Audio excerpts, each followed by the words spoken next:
of innovating in the age of COVID, and so I'm supporting that, and of course, the other budgetary moves that he mentioned that are necessary to pay their expenses. Thank you, Councilman Diegues. Vice Mayor. I'm good, Mayor. Thank you, Vice Mayor. Councilman Rodriguez. Nothing further to add, Mayor. Thank you, Councilman Rodriguez. Councilman Ruano. Nothing to add from me either. Thank you, Councilman Ruano. Councilman Collazo. No, it's similar questions. Currently, how much is in the budget for cultural affairs that, again, these funds, and I want to commend the committee, Brian, you've done a great job in repurposing, repackaging, and staying true to your mission, right? And I think that's very important. So just curious through the chair to the manager, how much are in the funds right now for youth activities? Hold on a moment, council member. Let me check with our budget manager. Melissa, if you're on, do you have quick access to that? Of what the available funds in this year's budget is for youth activity? Good evening, council, mayor. So what I'm briefly looking at right now, I am not seeing 14,000 that they've received in sponsorships. I'm only seeing about $1,300. However, I do need to analyze this further. What I do see, it's probably, they do have enough funds from other line items to be able to transfer in to Movies in the Park, but not from sponsorships. How much do they have total in the other? So similar to what Cultural Affairs was trying to do, they were trying to, I guess, reshift or reallocate different line items to fund this new activity. Youth Activities is doing the exact same thing. Where are they taking it from? Hello? They would be taking it from concerts on the fairway or concerts. That's where they have monies available. No, that's Cultural Affairs, but this particular line item shift that Youth Activities is doing, where's it coming from and where's it going? I'm sorry, I apologize. I was looking at Cultural Affairs when I said the 1,300,000. Give me 1 second.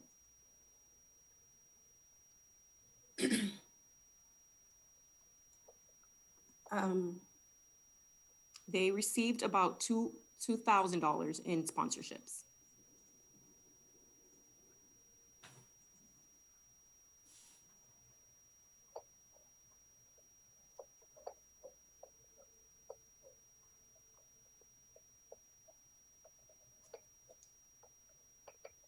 Any further questions, Councilman Collazo? Yeah, how much do they have in their current budget to move around? If I may. Absolutely. Hi, good evening. This is Kay Grant, Finance Controller. When we looked at this earlier, they received $14,400 in donations. However, it's for Movies in the Park only. It's $2,300. For Spring Fling, they received $3,750. And for Halloween, they received $8,425. And that totals to $14,400. But in particular, for Movies in the Park, they only received $2,300 in donations. We did an analysis earlier, and for their total budget, they would have approximately $8,000 or $9,000 for the total overall budget, including the donations. That's the surplus that they would have left over approximately at the end of the year. So from their $8,000 or $9,000 in surplus, they're asking to take out this amount to fund this activity in the next budget cycle, correct? That is correct. Okay. Very similar to Cultural Affairs, but for a different activity. All right, thank you. You're welcome. Thank you, Councilman Collazo. Councilman Ruano. I just had one quick question. This is to be moved to next year's budget for movies in the parking lot next year, or is it for one more movies in the parking lot within this month? I interpret it as one more activity this year. It would be for October. It would be for October. Yes. Okay. Thank you, Chair Rodriguez. Thank you, Councilman Ruano. Councilman Alvarez. Brian, how much is the average cost for movies in the park? The So- virtual. So right now, because of the whole COVID pandemic, with the drive-in movie, we're doing it a little bit different. It costs around $4,000 per movie, because of the location and the larger screen, as well as the technology being used to broadcast the audio of the movie. Thank you, Brian. As opposed to what was your average cost before when we would do it at Picnic Park West? I believe each movie was around 2,000. Thank you, sir. No problem. Thank you, Councilman Alvarez. Councilman Dieguez, did you speak already? I did, but I did have some follow-up based on some of the responses. Very quick follow-ups with your.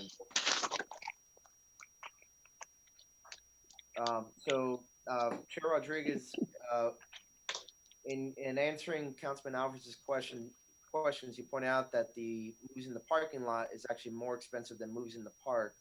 And there were two things that I assume account for that. One of them being the audio technology that you mentioned, and then the other aspect being a larger screen. I'm just curious how come a larger screen is necessary in this case. If I'm not mistaken, this is all taking place at the parking lot for Anna Maria or Anna G. Mendez University, correct? Yeah, so the reason we did go with a larger screen is because people are pulling in with their cars to watch the movie. With the smaller screen before, you didn't have to have your car there, so the cars weren't blocking the view of the whole screen. So we went with a larger screen to let people line up behind other cars in order to everyone can enjoy the movie and watch the movie at the same time, and have more people come and enjoy the movie because we were using cars instead of people coming out into the park and watching it. Okay. Yeah. All right. I'm happy with that explanation. That addresses the question I had forming in my mind. Thank you. No problem. Thank you, Councilman Dieguez. Council, if anybody has any follow-up, just unmute yourself and go ahead and speak.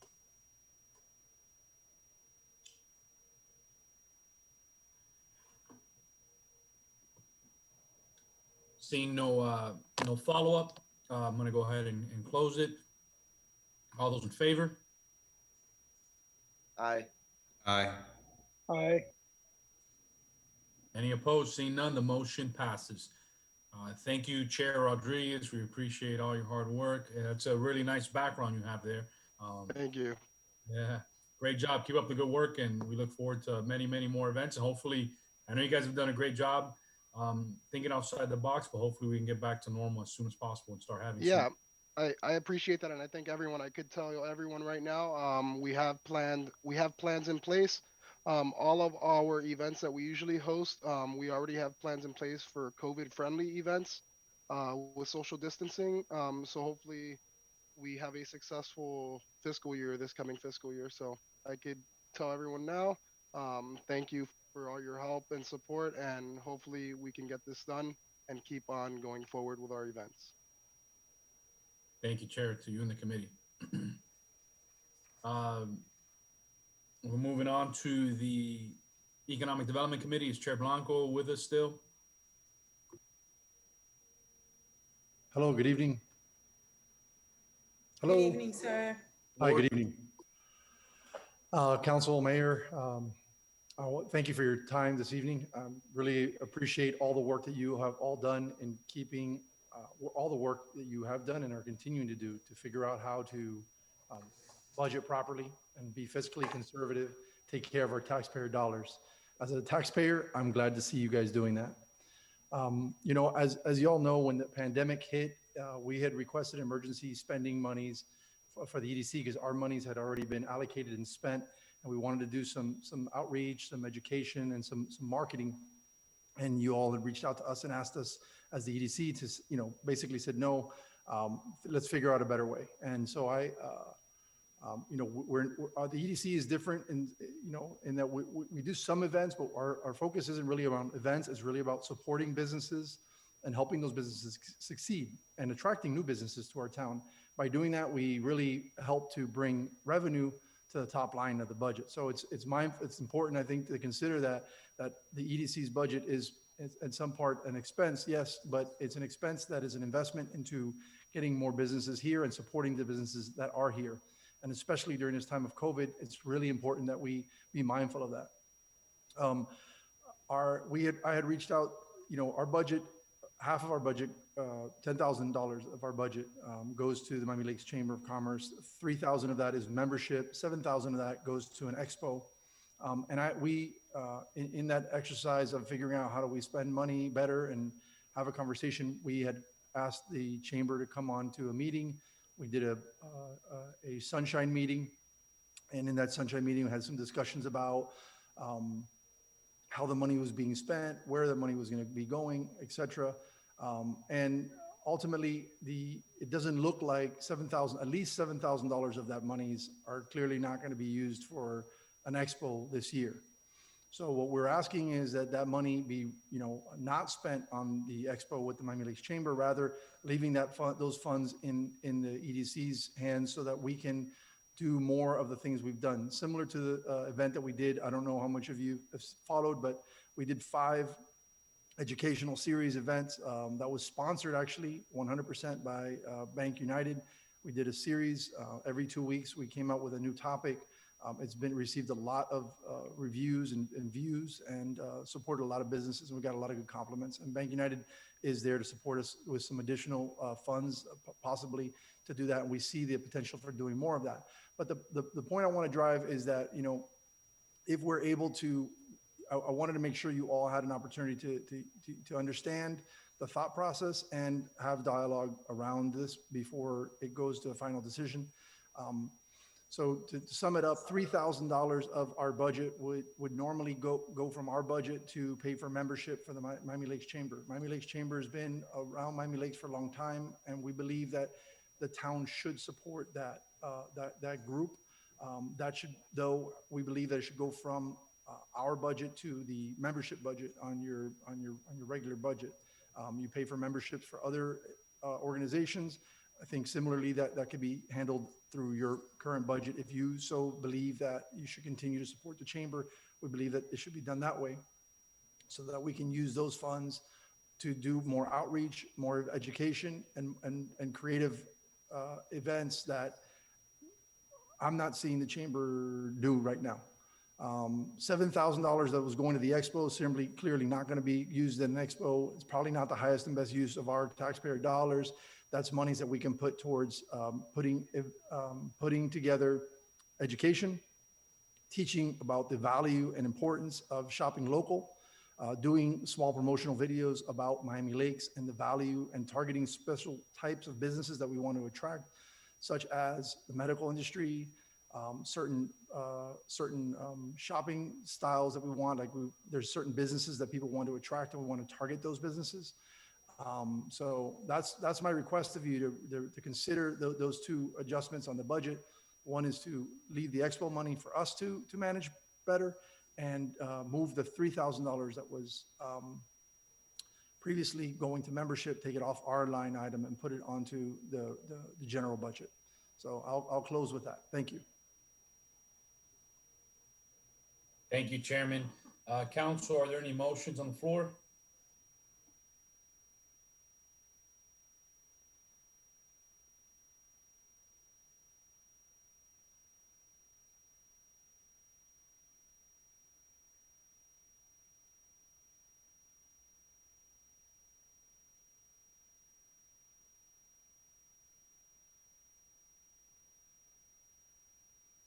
To one of our subscriptions instead of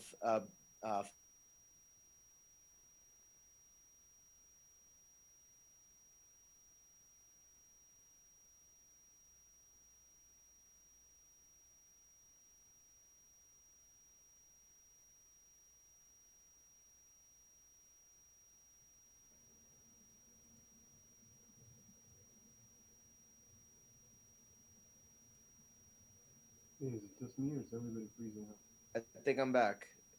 Everyone is? Hello? Yeah, I think we were all frozen there for Yeah. Yeah, a minute. I lost everybody. Yeah. Can you guys hear me, Mayor? I can hear you guys now. I can see you guys now, but I'm not gonna lie. I didn't hear anything after. I didn't hear anything. Chair Blanco spoke. So. No worries. At least Neither did I. Okay. Councilman Diegues. Thank you, Mr. Mayor. So just to restate the motion, it's to reallocate the membership in the Miami Lakes Chamber of Commerce for the town from the Economic Development Committee budget to our general fund budget as one of our paid subscriptions that the town has. So, and let me know, Mr. Manager, if you need more direction on what I mean by that, but that is the motion. Can you repeat that, sir? I'm sorry. Sure, I move to redirect the 3,000 that is intended for the Miami Lakes Chamber of Commerce membership subscription, that instead of funding it through the Economic Development Committee, that instead we pay for it directly as one of our paid memberships in the general fund budget. So similar to how we have it with the League of Cities, where it's just a separate line item in the general fund under council and administration. That's basically where it would come from, as opposed to running it through the Economic Development Committee, since it is a bit superfluous. I kind of agree with the chair there. So it's just to reallocate the membership fee to come from the general fund directly, specifically the council and administration portion of it, and instead of doing it through the committees. So you'd like that to, and Mr. Blanco, I just want to be clear, you're talking about the fiscal 19 or the fiscal 2021 budget that's going to start October the 1st. That is correct. Okay, and Councilmember Diegues, what you want is just to move money, so not leave the 3,000 with economic development, but take 3,000 from economic development and move it into our subscription line in our general fund budget. Yes. Okay. So it's a wash for the general fund. Financially, it's a wash. I just agree with the chair that that's a better process. It makes more sense. I'll second his motion. All right, thank you, Councilman Diegues. Vice Mayor. Nothing, Mayor. Yeah, my whole screen got reorganized here, so I'm trying to find everybody. Councilman Collazo. Unmute yourself when you get a chance. I have no issue with that motion. Thank you. Councilman Alvarez. No issue. No further comments, Mayor. Thank you. Councilwoman Ruano. No further comments, Mr. Mayor. Councilman Rodriguez. Nothing to add, Mayor. Chair Blanco in closing. Nothing in closing. I just want to say that by moving those, I would like for you guys to also consider that we are that we're able to use those funds. Consider not adjusting our budget, rather letting us to maintain those $3,000 that we had originally been budgeted. That's my only request. And also to consider that of that $7,000, we had provided the council with a detailed list of how we're going to spend that money, and 3,000 of it is to see how we can do some type of joint effort with the chamber. So that's still within the possibilities. And Councilman Diegues, I know you have a follow-up. Actually, I think Councilmember Alvarez beat me to it, so I'll defer to him first. Councilman Alvarez. Chair Blanco, thank you again for all the work that you do. As a follow-up to what you were saying of your different initiatives, I would like to hear back from you with your next committee report on what initiatives the committee took to try to attract the different businesses that you were mentioning through your different workshops and your Zoom activities and events via Zoom to promote our local businesses. I really like to have a strong push on trying to attract alternative dining options or additional dining options to the town of Miami Lakes. So I'd really like on your next committee report, I'm sorry, if you can incorporate what initiatives the committee took to attract additional dining options for the town of Miami Lakes and its residents. Thank you. May I address the That's fine. Councilman Alvarez? As this fiscal year, our budget was zero essentially, right? Because we had a $20,000, 10,000 was to local intel, and $10,000 was to the chamber. So that left us with $0. That's why I'm saying, as an economic development committee, with the budget already spent every year at the beginning of the year, it's difficult to do those type of things. You know, the good quality promotions, obtaining good business lists, you know, providing good marketing, collecting good data, all that costs money. And there really is no money on the budget for that right now. This is why I'm proposing that we reallocate some of the money so we can properly use it. Councilman Dieguez. Thank you, Mr. Mayor. Just so that the chair knows, the plan was kind of to split up the baby a bit and kind of take them individually, starting with this. I do have some follow-up questions separately with respect, for example, to the other 7,000. I forget what the job fair or the business expo. Yeah. So with respect to the expo, so I'm just kind of chopping up the baby, not necessarily saying that this is the only motion that will be made on this.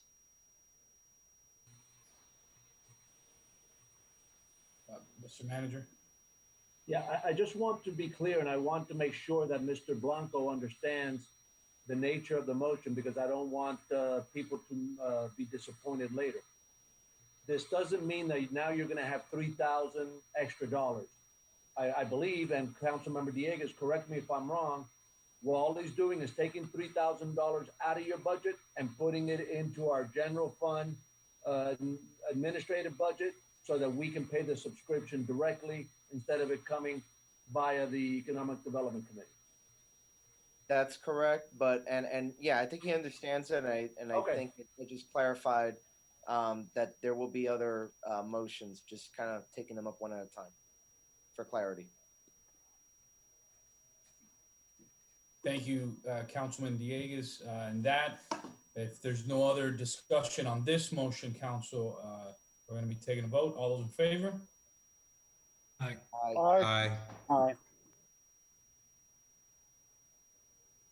All right. Any opposed? Seeing none, the motion passes. Yeah, I think it froze there for a second again. Oh, okay. The motion passes. Okay, Councilman Dieguez. Thank you, Mr. Mayor. And I'll go ahead and I guess here I'll do it more as a direction to the manager, just because we're going to have a sunshine budget meeting tomorrow anyway, and we still have the final budget hearing anyway on Tuesday. But yeah, I would like to see the 3,000 that was previously allocated to EDC for the purpose of paying for the town's subscription to the chamber remain in next year's fiscal budget, right? So that they don't lose that $3,000 and that they're able to reprogram it as they need. That would be my motion, and then I'll have some follow-up questions to the chair once, if and when there's a second. There's a second, council? I don't think it. Councilman, can you repeat that? Sure. This motion is basically doing what the chair asked us, which is that even though the 3,000 now has been, for the subscription to the Chamber of Commerce has been moved to a different line item, that it would not affect, well, it's not even a motion so much as direction. You're right. I probably should have misspoke. So much as giving the town manager direction to allow the EDC to retain that 3,000. Okay, I probably made it worse. So give me one more attempt at this. So, okay, we just said that we're going to pay for the $3,000 in membership to the chamber directly from the council and administrative budget in the general fund. The chair is asking that even though we are moving that we not also leave him with the $3,000 hole, if you will, right? So instead, the direction to the manager would be to keep the total amount of the EDC budget at 20,000, and then let them kind of allocate where they want to put the 3,000. I hope that clarified it a bit more. I'll second it for discussion, but I think that's exactly what the manager was talking about before. Oh, okay. It might have been. Mr. Manager. Yeah, I just want to know, where do you want us to take the $3,000 from? From contingency, or because, you know, in next year's budget, we already had, it's a balanced budget. So if we're now going to give economic development $3,000 more, which is in essence what you're asking to do, is to just increase their budget by 3,000. Where are we going to draw it from? Do you want us to reduce the amount that we had budgeted in contingency, or was there somewhere else you wanted us? And this sounds more like next Tuesday's meeting, but that's okay. I mean, it's better to get it kind of shuffled out ahead of time, but. Yeah, but that's why I wasn't trying to do it as a motion, because it would kind of be, I guess, you know. Hey, we can do it. You can give us direction. Any motion is, we can do it. And we'll just have that way next Tuesday. You'll see it already with these moves, you know, in place. So if you give me an idea where you want us to draw it from, then if the council agrees, then we'll make the change ahead of time. The truth is that I think tomorrow will be a better day for us to get that answer as far as where to take it from, as we figure out what we do want to move around. As you'll recall, you know, we went through a few projects in the first budget hearing that total amounted to maybe, you know, something like 100,000 worth of items for discussion. And I think Councilwoman Morano indicated she had others. So maybe that could be where we yield the savings to cover. I wouldn't call it an increase so much as a replacement of what they had, right? Because their total top line number is going to stay flat. It'll be an increase to the budget overall, right? But it will, you know, in terms of what's allocated for spending, but it would be flat for the committee's purposes anyway. I just want to caution that tomorrow is a sunshine meeting, so you can't really take votes tomorrow. So you can discuss things and beat them up and everything, but if you don't make the motion today, then it would have to be done next Tuesday at the budget hearing with an amendment to the budget. But you won't see it in the budget then, if you know, on Tuesday, unless you take action tonight. No, and I understand what you're saying. I just, again, I guess what I would suggest then as a placeholder is, sure, take it out of contingency, because the idea being is that, you know, after tomorrow we're going to identify certain areas that we'd like you to look at to cut that eventually would go into contingency anyway. So you see what I'm saying? Yeah. I mean, the discussion last week was some of the things that were discussed about cutting was not going to contingency, but going towards repayment of MLOP. You're right. And so that's why I bring it up. Okay. Yeah. I would say that, at least for me, and again, I'm not really proposing this as a motion so much as just general direction, or rather, it is a motion, but yeah. Just take it from contingency at the moment, and then come the second budget hearing, maybe we'll tweak it. Okay, that's clear. Clear as mud. Thank you, Councilman Dieguez. Vice Mayor. Yeah, Mayor, I'm not going to support it because it's just, we're shifting the money from one place to the other. I'd rather take care of it in the sunshine meeting tomorrow night, figure out where we're going to get direction for that, and replace it at the second budget meeting. And just kind of pulling money out of a balanced budget and then shifting it over. But either way, I mean, I understand the chairman's point of it being a subscription and putting it into the subscription side of the budget. But it's not something that we definitely planned for. And I mean, it was just brought up now after we've already had one budget workshop. And I think if we can hold off, I think the town manager has direction. He understands where your point is going, and let them see if they can help find it. And tomorrow, if we can find it, to replace that $3,000. But I'd also like to have like an itemized accounting of where that money, what the purpose of that money is going to be for now. I know he was talking about research and different issues, but since we reallocated the money, it's always been for subscription. So he's right. I mean, they've been without a budget because at the beginning of the year, their money gets wiped out on several issues. So if we can help him find the extra 3,000, I'm happy to help tomorrow. But I think for now, just leave it there, leave it blank. And if the council is will to get it at a contingent, we'll do it. But I think the manager has direction to help us find that money for tomorrow. But for right now, I don't want to start switching money until we go through whatever we're going to go through in the budget tomorrow night. Thank you, Vice Mayor. Councilman Alvarez.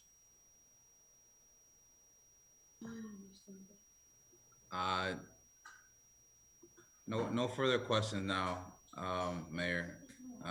The only thing is, if we do pass this, I would say to Chair Blanco, I really want to see what's going to be your push in the initiatives with those additional $3,000 to try to attract businesses to the town of Miami Lakes.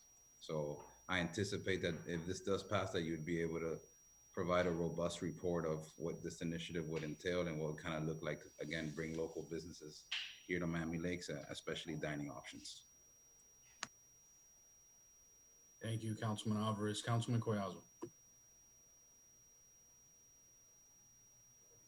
Thank you, Mayor. I'm sitting in between where Vice Mayor has just spoken and Councilman Alvarez just spoke. Basically, what the chairman and thank you, Chairman Blanco, because I think you've done a great job with the committee and really appreciate the way you brought in sponsorship dollars to really get the message out and complete your mission with $0. So I think that's really the first thing I'd like to commend. And basically, I think we're making the right move by putting that subscription to the chamber into a line item. Before I can support the $3,000 increase to your budget, what I'd like to see some more detail. I think we asked that of all the committees. Heck, we've even voted to defer items where some committees asked us to shift monies around at this meeting today. So I'd like to see a little bit more support for that before we just go ahead and increase your budget by 3,000. I think we can do that. I think we can find the 3,000. I don't think it's going to be a heavy lift. I think we have that within our scope for tomorrow. I'd just like to see a little bit more detail in it. So I don't think I can support it tonight, but I'd like to see what those $3,000 are going to be going towards. Thank you.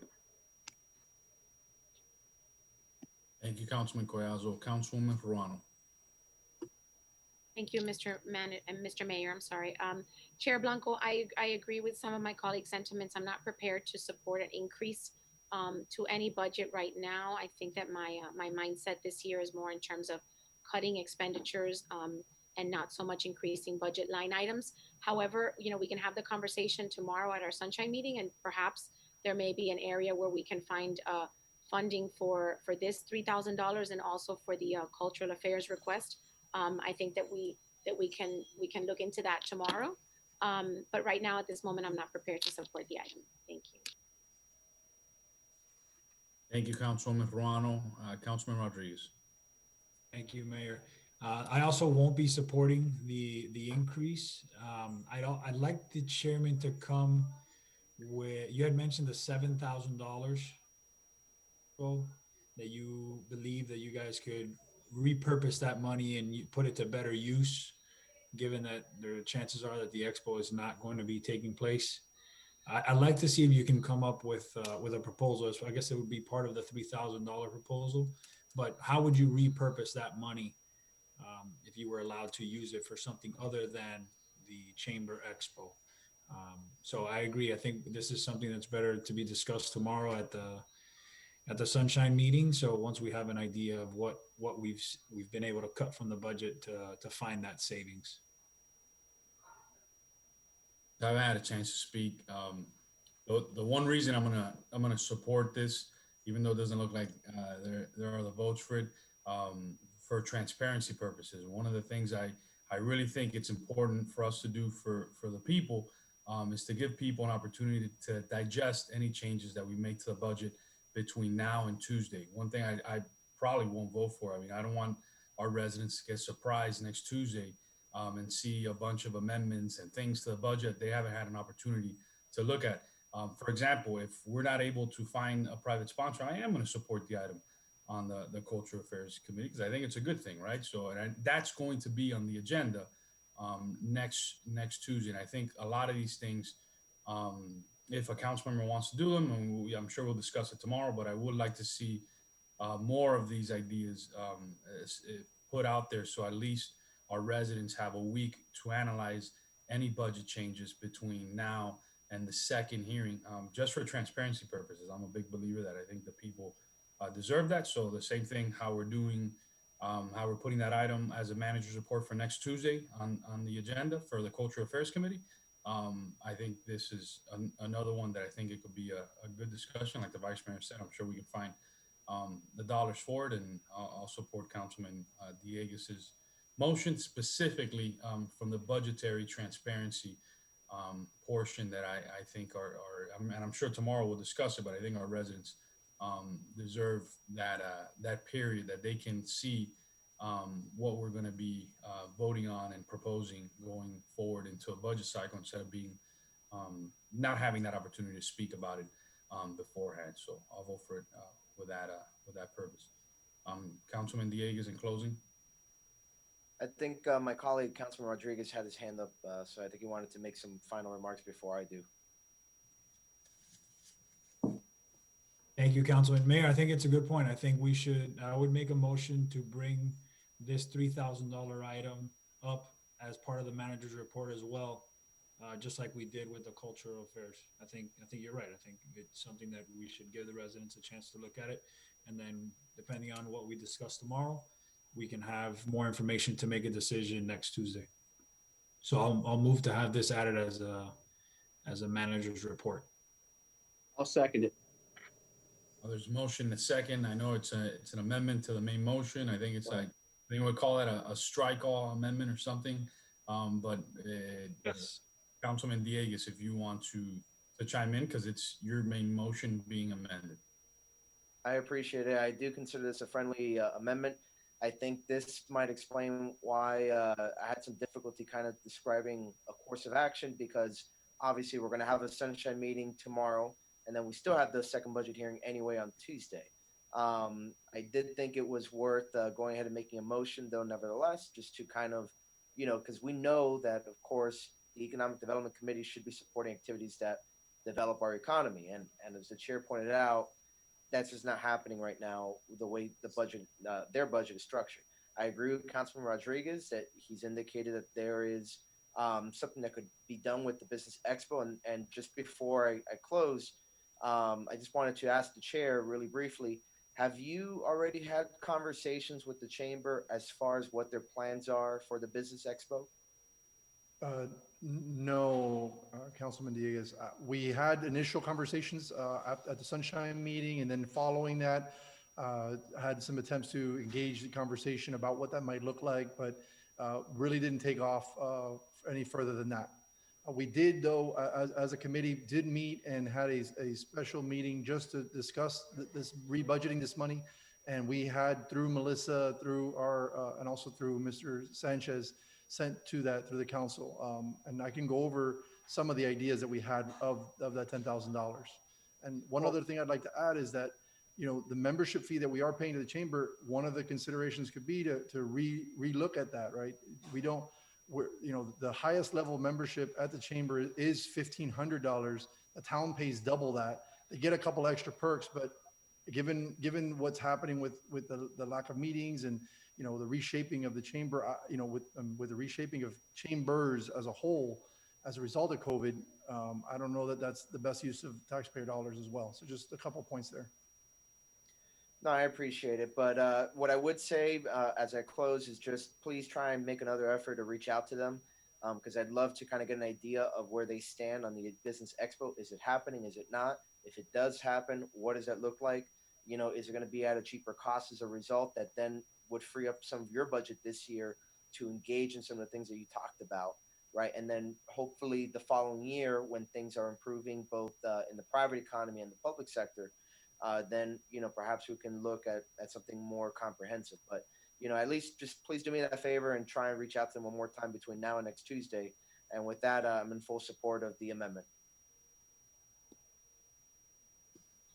Thank you, Councilman Diegues. If there's any further discussion from the council on the amendment, I mean, you could unmute yourself right now. Go ahead. If not, we're going to take a vote. All right. All those in favor? Aye. Aye. Aye. Any opposed? Seeing none, the motion passes. We're back onto the main motion as amended. And we'll pass that, right, Councilman Diegues? All right, any further discussion on the main motion as amended? If you do have, just unmute yourself and just jump in. Seeing no further discussion, all those in favor? Aye. Aye. Aye. Any opposed? Seeing none, the motion passes. We're back on to the agenda. We're done with committee reports. We're on to the consent calendar. None of those items got pulled. So council, are there any motions on the consent calendar? I'll I'll move move the it. consent calendar. Second. All those in favor? Aye. Aye. Aye. Any opposed? Seeing none, the motion passes. We don't have any ordinances in first reading, but we do have ordinances in second reading, which are a public hearing, which is item 11A. Mr. Attorney. An ordinance of the town of Miami Lakes, Florida, amending chapter 35, article 3, communication facilities and public rights of way, division 3, permitting and placement of communication facilities in the public rights of way, providing for severability, providing for inclusion in code, and providing for an effective date. Thank you, Mr. Attorney. Mr. Manager. Yeah, this item modifies the code to account for aesthetic standards for the 5G communication poles. They're items that we've already been doing in practice. This just incorporates it into the code and formalizes a procedure that we've already been doing in conjunction with the contractors that are installing the 5G communication pole. Thank you, Mr. Manager. Councilman Diegues. Thank you, Mr. Mayor. And just as the manager said, this is just kind of beefing up the code to specifically state what it is that already happens in practice with respect to the 5G technology and the poles there. Some of you might remember the disaster that occurred in Miami in the lead up to the Super Bowl. So this is kind of just trying to be proactive and make sure that we have some standards in the code that when Carlos leaves us many years from now, of course, his successor will have something in the code that he or she can point to as a design standard to help ensure that any installations maintain the beauty of Miami Lakes. So with that, I move to adopt the ordinance. Second. Second. There's a motion and a second. Since this is a ordinance in second reading, this is a public hearing. Madam Clerk, are there any members of the public that wish to speak at this moment? If someone wants to speak on this item, please do so now. I don't see anyone on the participants list, but please, again, if you want to make any public comments on item 11A, please do so now. Ordinance in second reading. Seeing no one from the public, going once, going twice, we'll wait a second. If anyone from the public wishing to speak, just unmute yourself right now and speak. Seeing none, the public hearing for item 11A is closed. There's a motion and a second. I'll go around. Vice Mayor. No comment, Mayor. Councilman Collazo. No comment. Councilman Alvarez. No further comment, Mayor. Thank you. Councilwoman Ruano. Nothing to add, Mr. Mayor. Councilman Rodriguez. Nothing to add, Mayor. Got it. With that being said, Madam Clerk, please call the roll. Item 11A, ordinance in second reading. Councilmember Diegues. Yes. Councilmember Collazo. Yes. Councilmember Alvarez. Yes. Councilmember Rodriguez. Yes. Councilmember Ruano. Yes. Vice Mayor Rodriguez. Yes. Mayor Sid. Yes. The ordinance in second reading, item 11A, passes. Thank you, Madam Clerk. We're on to item 11B. Mr. Attorney. An ordinance of the Town of Miami Lakes, Florida, modifying the budget approved by ordinance number 19-251 and amended by ordinance 20-258, amending the town's fiscal year 2019-2020 budget, providing for expenditure of funds, providing for amendments, providing for conflicts, authorizing the town manager to take all actions necessary to implement the terms and conditions of this ordinance, providing for severability, and providing for an effective date. Thank you, Mr. Attorney. Mr. Manager. Yeah, if you remember from last month we moved forward with the fountain for the Brianna Vergara Courtyard project. We did it by a transfer of funds between two different capital accounts. And what this is now is moving the money from open space back into the capital fund that was transferred from last month. Thank you, Mr. Manager. Are there any motions on the table? Motion, Mayor, and I'd like to say something after we get a second. I'll second. There's a motion and a second. This is an ordinance in public. This is an ordinance in second reading. Are there any public comments at this moment, Madam Clerk? Again, I don't see anyone in the participants list, but if you do desire to speak on this item, please do so now. State your name and address, and you have 3 minutes. Item 11B, if you're 11B, correct. just unmute yourself. Budget amendment fountain for Brianna Vergara Courtyard. Going once, twice. If you're there, just unmute yourself. Seeing none, the public hearing is closed at this moment. Vice Mayor. So, Mayor, you know, many years ago, as I've been reminiscing for the last couple of weeks, going through all the agenda items, I had an art in the park item many years ago to enhance our parks and bring some art and culture into the parks.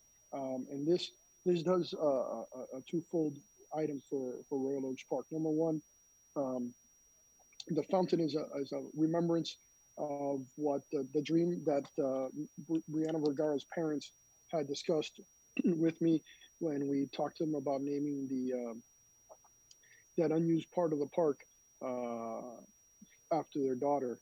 A lot of the council was there for the groundbreaking of that, and so it's a passive area, and I think that this fountain will create a not just a beautiful aspect and a remembrance to Brianna Vergara, but also bring some culture to that park. You know, and that's one of the goals that Art in the Park was many years ago.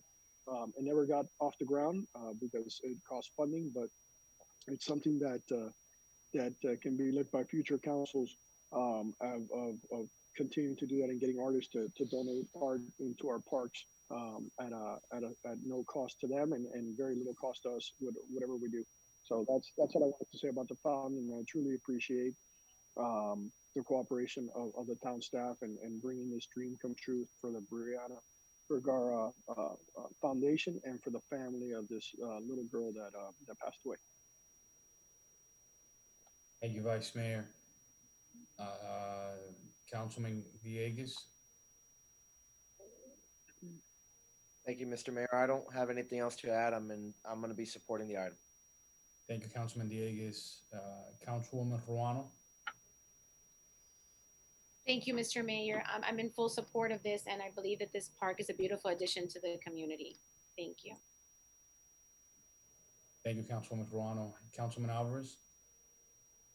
Thank you, Mayor, in full support of this item. I'd just like to know if we have an update on timeline as to when the project will be completed. I see Mr. Danny Angel has unmuted himself. Go ahead, Danny. Good evening, Town Council and Mayor. And to answer your question, Councilman Alvarez, what this item does is we needed to establish a new power source at that location. So our electrician, based on the resolution that was passed 2 weeks ago, basically you gave us the green light to move forward with that. We've engaged FPL. They gave us a timeline of October 12th, but our electrician is trying to get that sooner to see if we could get that done probably within the next 2 weeks, establishing the electrical source. Once that's done, it's just a matter of hooking up the fountain. The fountain's scheduled to be delivered within the next 3 to 4 weeks.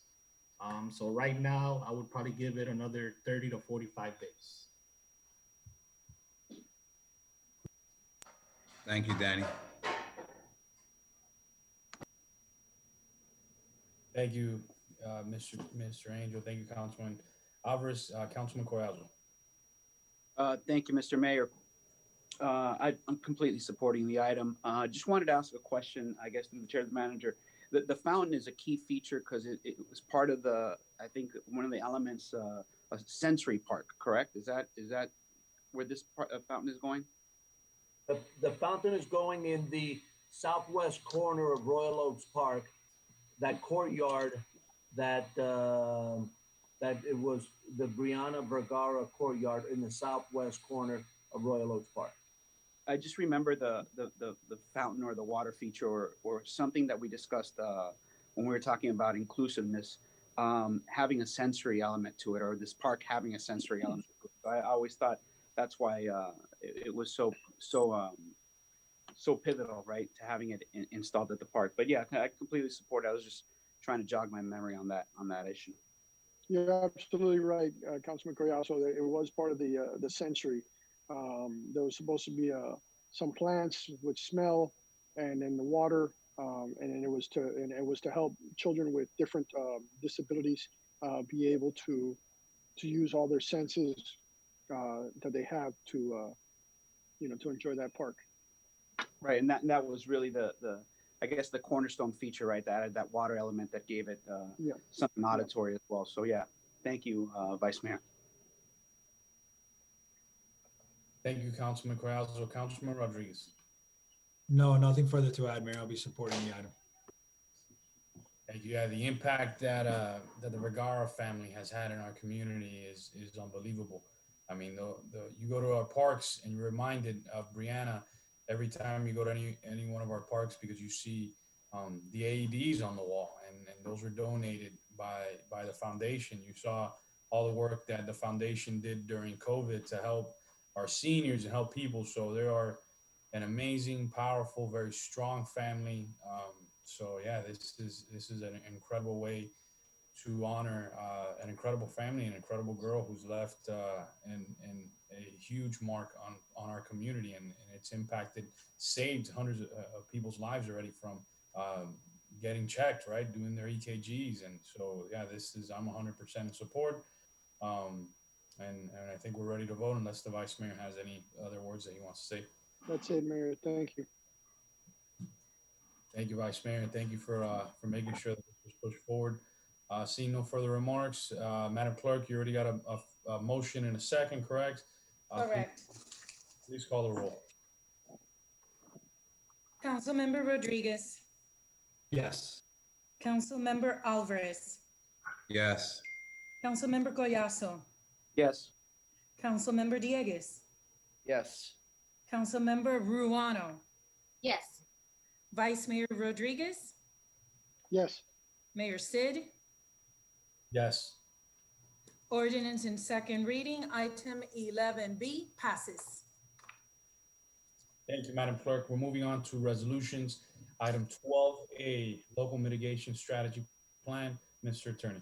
The resolution of the Town Council of the Town of Miami Lakes, Florida, adopting the 2020 Miami-Dade County Local Mitigation Strategy, authorizing the town manager to identify and prioritize hazard mitigation grant program projects to become a part of the local and statewide hazard mitigation strategy, authorizing the town manager to apply for grants to implement projects under the local mitigation strategy, authorizing the town mayor, town manager, and town attorney to execute required documents, providing for incorporation of recitals, and providing for an effective date.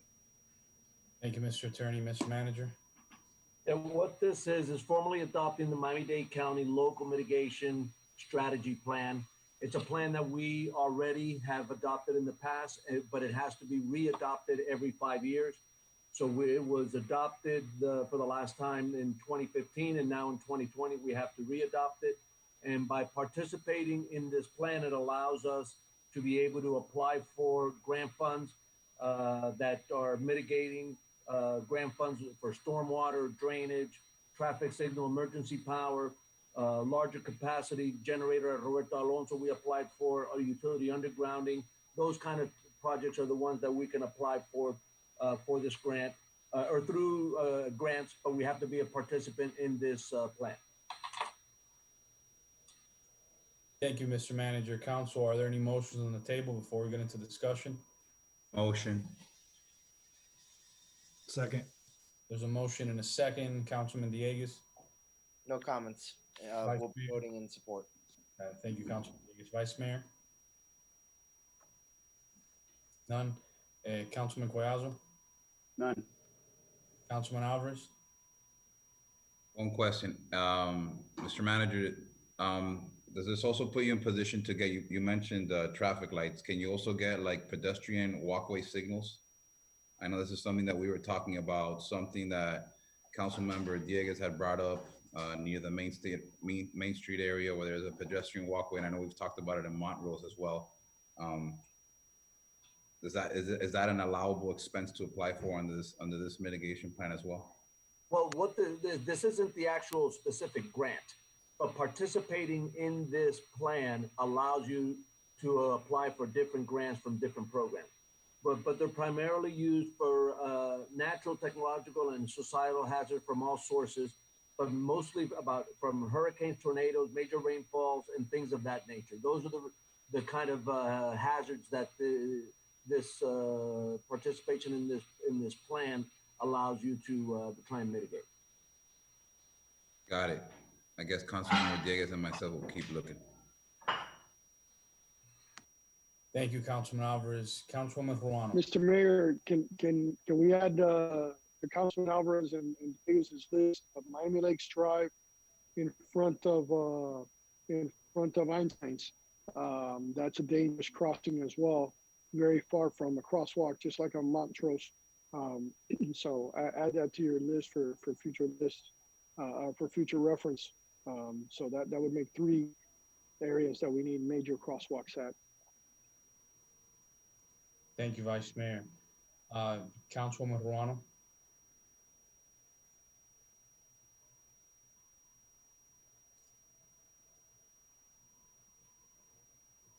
Councilman Rodriguez.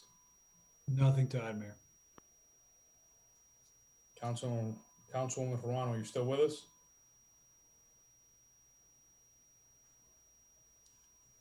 Got it. Seeing no further discussion, Madam Clerk, please call the roll on item 12A, local mitigation strategy plan. Councilmember Alvarez, Yes. Councilmember Rodriguez, Yes. Councilmember Diegues, Yes. Councilmember Collazo, Yes. Councilmember Ruano, Yes, I apologize. I had stepped away for a moment. Vice Mayor Rodriguez, Yes. Mayor Sid. Yes. Item 12A, local mitigation strategy plan passes. Thank you, Madam Clerk. We're moving on to the next items. Just so you know, new business items, we passed the first one, and the second one, 13B, has been pushed down to another council meeting, has been deferred to another council meeting. There are no, item 14, there's nothing on there, but I did want to offer an update, Mr. Mayor, if I may, briefly. an update. The update is solely regarding the census and where we're at with that. Okay, of course, go ahead. Thank you.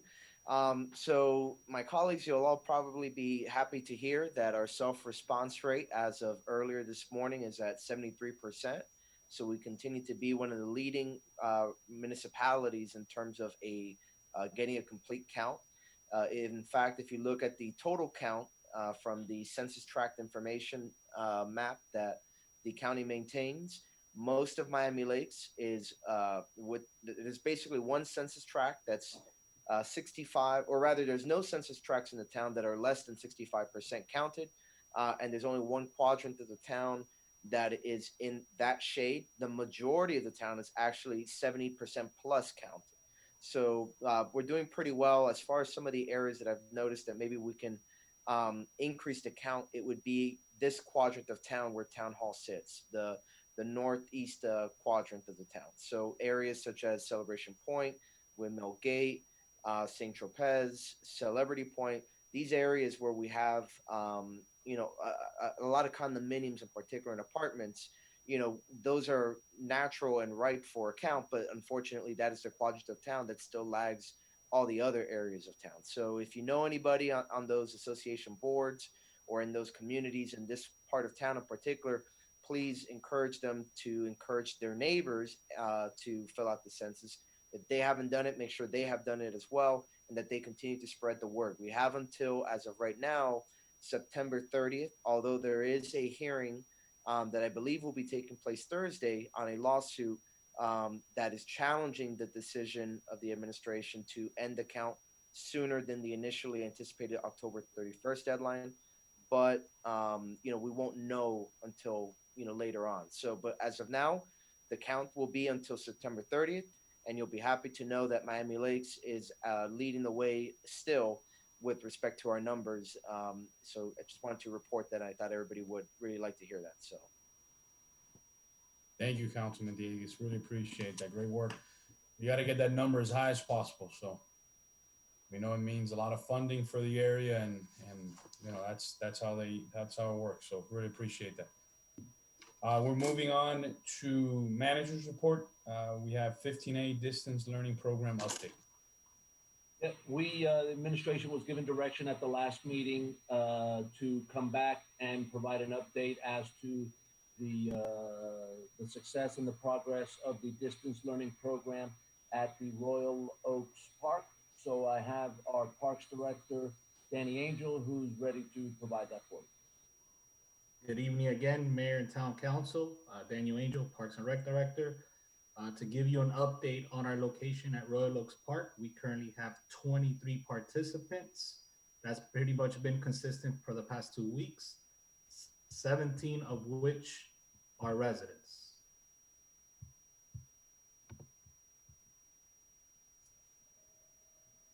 And I'm here to answer any questions. Danny, we saw you there for a second, but you disappeared again. Yeah, I'm having issues with my internet connection. I apologize for that. Moving on. Did you guys hear me? Got it. Yes. Yes, we heard you, Danny. So any council, any questions? I see. I'll just go around because I'm sure everybody's going to want to chime in. Vice Mayor? Nothing. Councilman Collazo? No, I saw the program working firsthand. Was very pleased to see really not just the way it was handled, but really the layout of the room. As a parent with children in school right now, it's a yeoman's task, right, to supplement the educational environment. And I saw that program working for a lot of families, at least 17 Miami Lakes families, and another 6 that don't live here, to have a place that can assist their children logging online. So great work, Danny. YMCA is doing a great job, and really wish that we had the participants to fill up that other park, but appreciate going to the site and seeing it firsthand. Thank you. Councilman Alvarez? Danny, are you still currently just occupying Robert Alonzo Community Center? Yes, sir. Yeah, the goal, once we get up to 36 participants, then we'll be adding an additional facility. But right now we're at the 23 participants. They're currently being roomed in 3 different rooms with the necessary social distancing, and they're maintaining distances within their cohorts. Can you also elaborate on the great configuration that you have in the different rooms?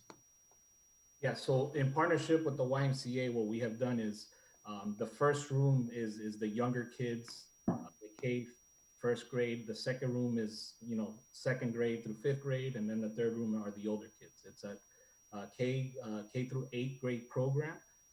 And they're currently being maintained within those cohorts throughout the day.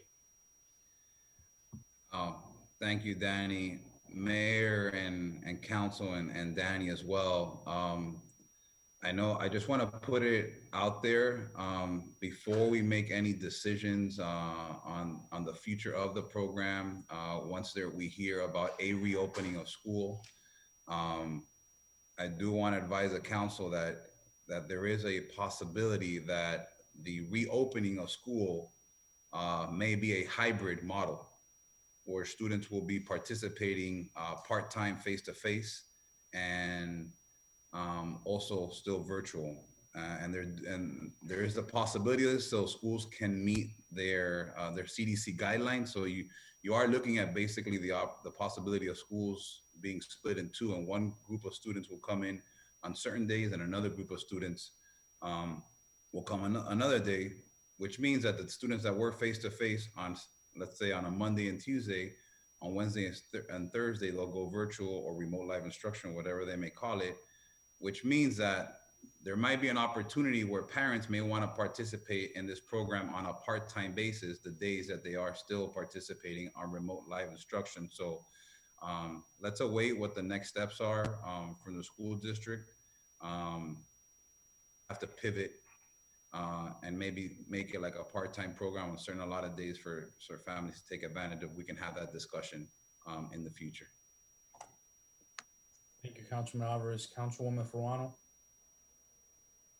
Thank you, Mr. Mayor, and thank you, Mr. Angel. I also visited the location and was able to see the way that the location is set up and the social distancing parameters that are in place. I was pleased with those. I wanted to ask, were we able to secure? I believe that there was something said about a teacher coming in the afternoons, or I believe that was through the Children's Trust that we were going to try to secure a teacher to come in the afternoons to help with homework and that sort of thing.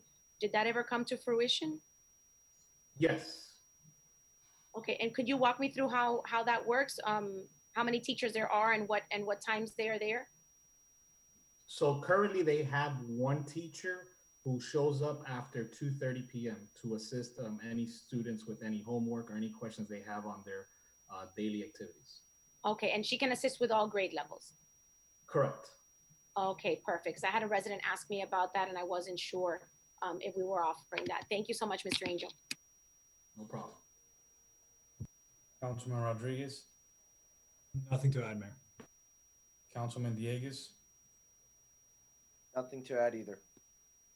Yeah, I had an opportunity to visit. I've gone twice to the site. Let me tell you, I was really moved by just peeking in and seeing the kids, all grade levels, you know, pretty much sitting there working hard. But then you got to imagine if we didn't have these types of options, where would these kids be? I know there's a lot of kids throughout our county that are home. A lot of them aren't logging on. So I think while it's temporary, I think it's phenomenal. I mean, to say that they're able to stay there, they're able to have that team. The Children's Trust is paying for a Miami-Dade County public school teacher to go every single afternoon. I think it's phenomenal. So I just wanted to thank staff for making this happen, because I'll tell you, when I opened that door and I peeked in, and that's the first thing that went to my mind. You know, what would have happened to these kids if they didn't have these types of options to help them. So thank you, Mr. Angel, and to all the staff. That Christina's there, I think every day, you know, working with them and supervising, and also, so just great job, great job. And along the lines of what Councilman Alvarez says, we'll see what happens. I know the Keys reopened on Monday, right, in a different setting, Monroe County schools. Broward County made an announcement today, and I'm sure that Dade County will be making an announcement very soon, and we'll see how that looks going forward. So, and the great thing too is that the YMCA offers financial assistance, and I know that form is available, so if anybody needs it. But thank you, Mr. Manager. You needed any motions or anything from our end? Mayor, I have. Sorry, I apologize. I just had one last question, Mr. Manager. Can you tell me a little bit about how we've been marketing this program to our community? What platforms have we used? How often have we sent information out and content to our residents through our different, and maybe, I don't know if Brandon's on board or maybe he can elaborate, but how much have we pushed and promoted this program with the YMCA? Danny, I know that you probably have worked with our communications and engagement department to do that. We've done it with several social media platforms, but go ahead, Danny, if you could explain the detail. Sure. Yeah, we actually, Councilman Alvarez, we emailed. We have the email addresses of all the past participants. So we've been sending them weekly and quarterly emails, letting them know that this program is available to them if we need it. and also through the assistance of our communications team on our different social media platforms. I believe that Brandon has it set up on a weekly post notification. I'm not sure. I have seen it personally on my social media accounts come up every now and then, and also on our website as well too. Okay, thank you, Danny. And if, yeah, we can continue pushing that at, on the last post of our Instagram, I saw that we pushed it on August 26th. If we can, but you know, there's the other things that we've pushed a little bit more, like, you know, the human resources, economy webinar. If we can just like, you know, maybe find a comfortable rotation that we can continue putting this content out there, just so residents and families don't lose track of this option that's made available to them through your department. We will. Thank you. Seeing no further discussion and seeing that there's no action being taken or needed from the manager, we're going to be moving on to the next item, which is 15B, Town Manager's Monthly Police Report.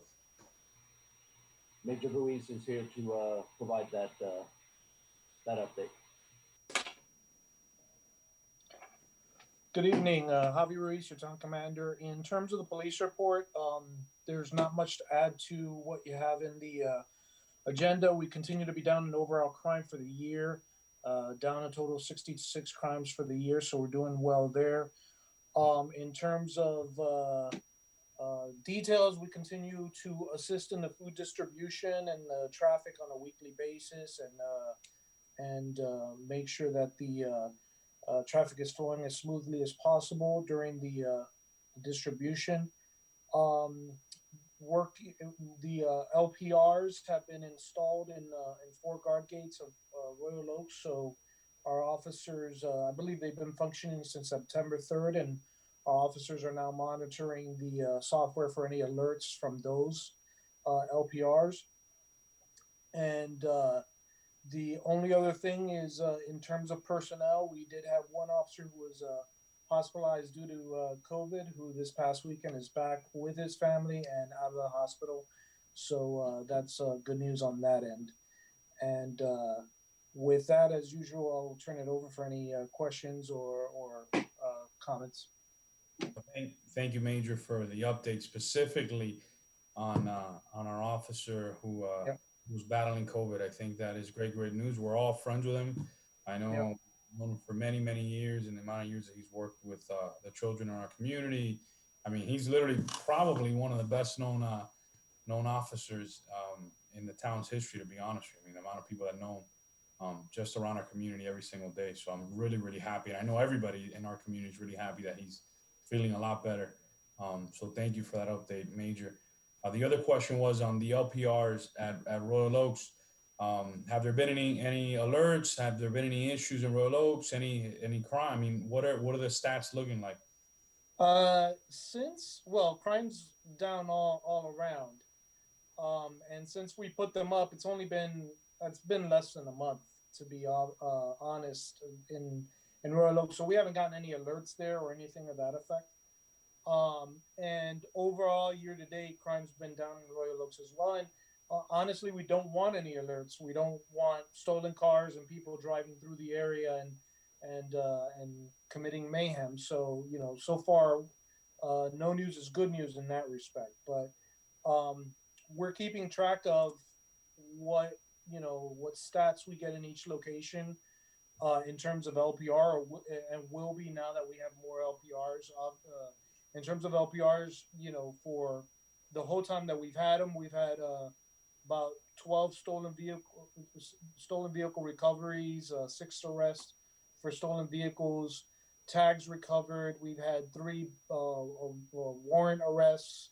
We've had a stolen firearm that was recovered from one of those arrests. We've been able to utilize them for a lot of proactive investigations and policing. So it's been great. We'll continue to monitor and keep stats on the LPRs, and we're glad to have them.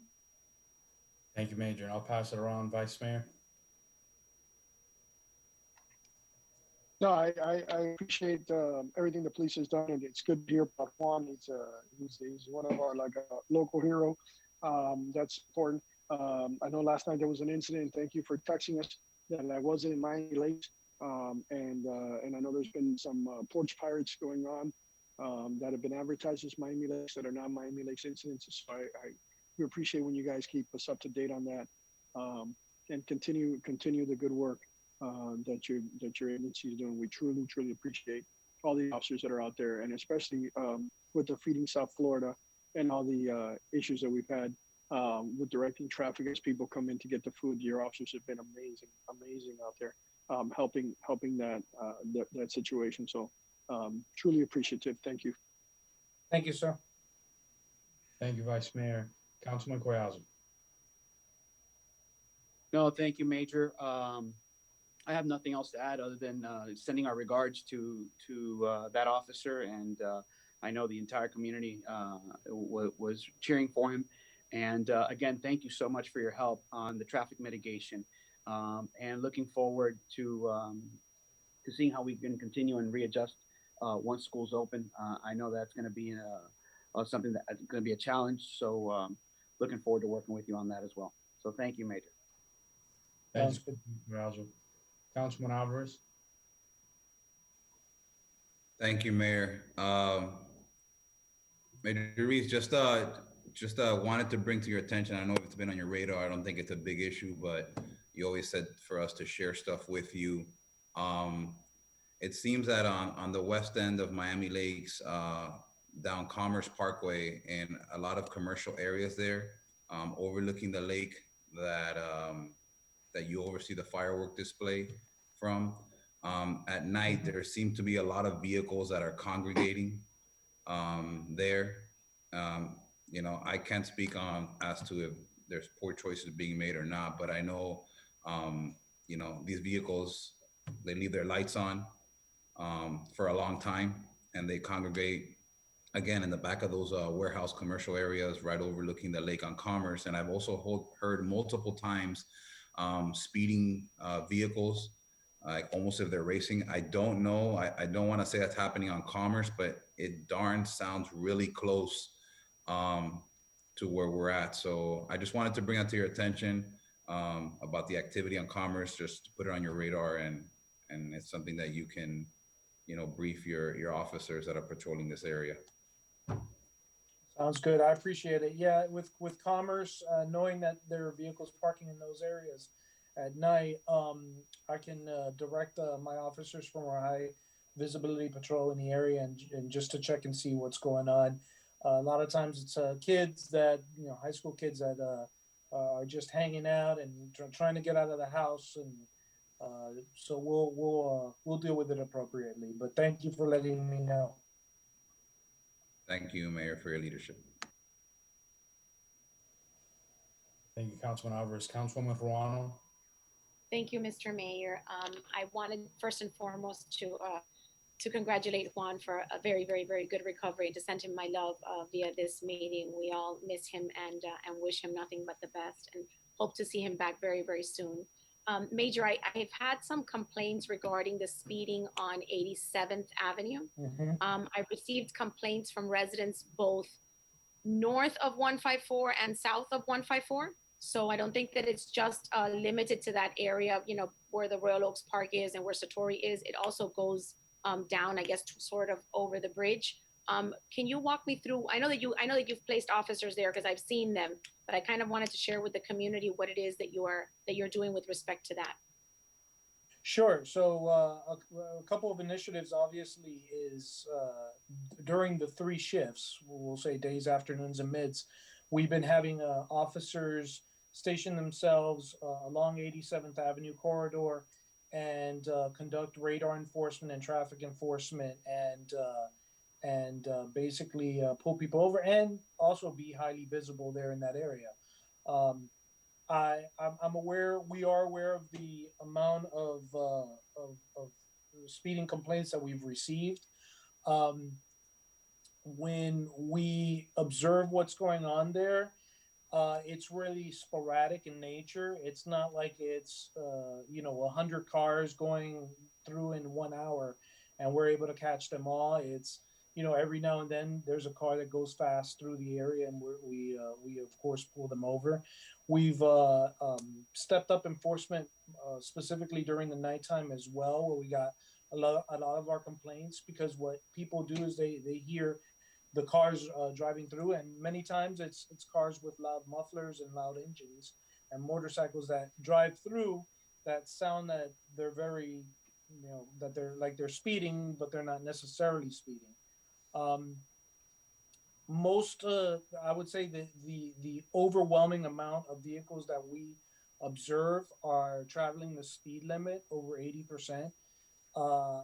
Very few are speeding, and those that speed go around the 45 to 50 miles per hour area. So we've been able to issue citations. I had some numbers in the last meeting that I recall that we indicated over the past year. I want to say we wrote over 350 citations in that section alone, just off of 87th Avenue. So that's what we're doing, and we'll continue to place vehicles there and throughout afternoons and mids, and continue our traffic enforcement initiative as it stands. Thank you, Major. Thank you, Councilwoman Verano. Councilman Rodriguez. Nothing to add, Mayor. Councilman Dieguez. Just wanted to ask the major as well to pass along my well wishes to Officer Rodriguez. So that's all. Juan's a great guy, so please just pass along my thanks for all he does and my well wishes. Thank you. Mayor, I have one more question. Coming back. Mayor, I had one more question of the major, one comment. Something to look at in the future. I had spoken to Lieutenant Gonzalez about the about the noise and the high mufflers you had mentioned. The volume of the mufflers, it makes it seem like they're racing because they have those muffler adapters on there. And it's something that I was going to recommend to our attorneys to look at our noise ordinance and see where we can go with that. But it seems to be a county, not just our county, but a tri-county area problem with these mufflers that these young folks are putting into their cars that make the cars so much louder. And if there's something that you can help us, or you hear of other cities that are doing something with that, please let us know so that we can pass it on. And maybe if we have to update our ordinances, our noise ordinance, so we can get that done, because it does seem like they're racing, and then you're telling us that the officers are clocking them, 5 to 10 miles above the speed limit, which is what I'm hearing from all the other officers and people. I don't actually see them racing, is what they tell me, but man, are they loud. So yeah. That's what we're and we can hear them. I mean, Councilman Alvarez is absolutely right. We can hear them from our yards. I mean, we're outside and you can hear these cars revving in and up and down the 87th Avenue. So I appreciate all the enforcement you guys can do. Will do. Thank you, Vice Mayor. Thank you, Major, to you and all the men and women in uniform for the Miami Lakes Police Department. Thank you guys for our hard work. Thank you, sir. Have a good night. We're moving on to managers. We're past managers report. We're on to attorneys report. We have 16A and 16B. Yeah, as far as the busy matter is concerned, we have an executive session coming up in the next few days. As far as the Valiente matter, there's really not a whole lot to report. So I'm keeping it short and sweet tonight. A quick question, Mr. Attorney. Our executive session, that's in person tomorrow, right? Not virtual, or is it virtual? I thought it was going to be in person. I thought we were going to do virtual in the big chambers, and then we're going to close the doors and just do our session. That is correct, Mr. Gastesi. Tomorrow's session will start and be open to the public virtually on this platform on Zoom, so that the public can know what's going on and chime in. And then we will close the Zoom session, and everything will be held inside chambers. Okay. Yes, Mr. Manager. Just to allay all of your fears and anybody who's listening from the public, is that we took the parameters of the emergency situation, the COVID situation, into account when this meeting was scheduled, was set up. The way we have done it is the 7 councilmen, we've taken off the dais the chair for the clerk, the attorney, and the manager. We have spread out the 7 elected officials to ensure social distancing on the dais. Then in front of the dais, we have set up 4 tables. 2 tables will be used for Mr. Gastesi, Mr. Covillea, and myself. And then 2 tables over on the other side of where the podium would be. The podium's going to be gone. Where the podium would be, 2 tables facing the dais that would have the attorneys from our outside counsel. Then we're going to have an accommodation for the court reporter in front to make sure that everybody is spread out and make sure that everybody can hear each other, but make sure that we're all spread out and social distancing.